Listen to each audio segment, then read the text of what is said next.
She goes by the name of Miss Hiba Rashid from Sudan. Show her some love. In memory of my late father, whose death anniversary was last month. My father's grave, my father's 17-year-old grave, and I went to visit him only yesterday, after a decade of silent prayers. Tears raging, holding fists at me for having been finally set free, not for a sad movie ending or weight loss frustration, but for a worthy cause fulfilling their ultimate purpose of soul purification.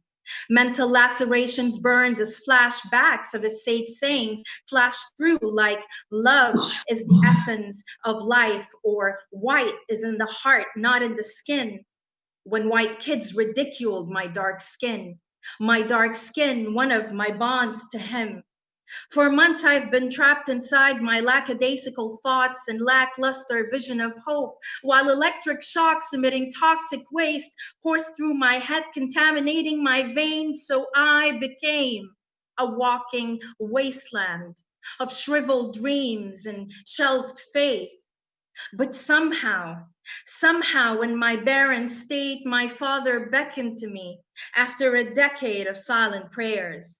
Water gushed forth through the pores of my desolation, flooding my senses like Zemzem's answer to Hajar's desperation on the holy ground.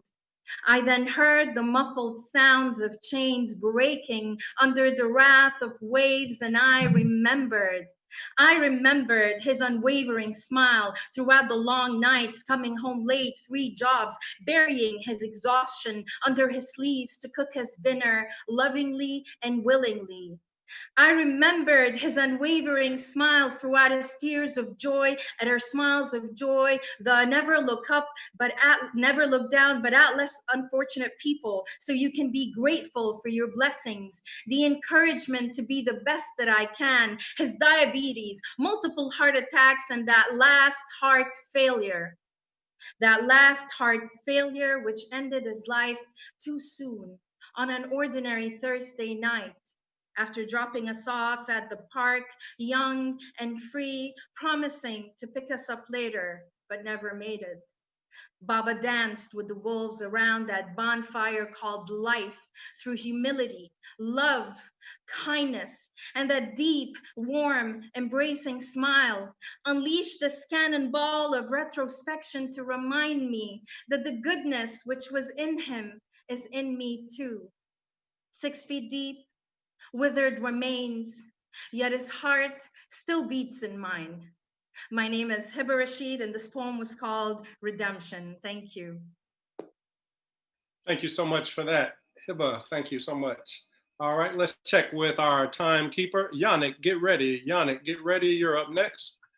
We were good on time. Okay, judges, we'll give you a couple of seconds, and then we'll hold them up. We'll see if you know Arabic. We'll hold them up on thalatha. Okay, here we go.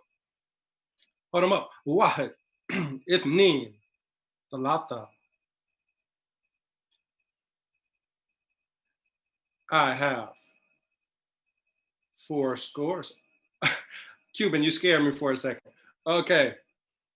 His score was out of frame, so I thought it was a 4.0. I was like, that's pretty strict there. Okay, here we go. From lowest to highest, we have an 8.4 from Made Sun in Miami. We have a 0 from Bob Holman. We have a 9.4 from Cuban, a 9.5 from Jessica Caramore, and a 9.5 from Hala Ali. Leave us your comments. Are the scores fair? What do you guys think? I can give you personal information for these poets. I know where they live. Here we go. We're going to drop the 8.4. We're going to drop the 9.5 and keep the 9.0, the 9.4, and the 9.5. Rachel and Dom, am I correct that that is a 27.9?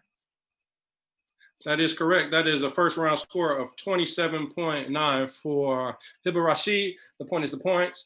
It's not the points. The point is the poet. That's Hiba Rashid. Everybody show all the poets some love on social media.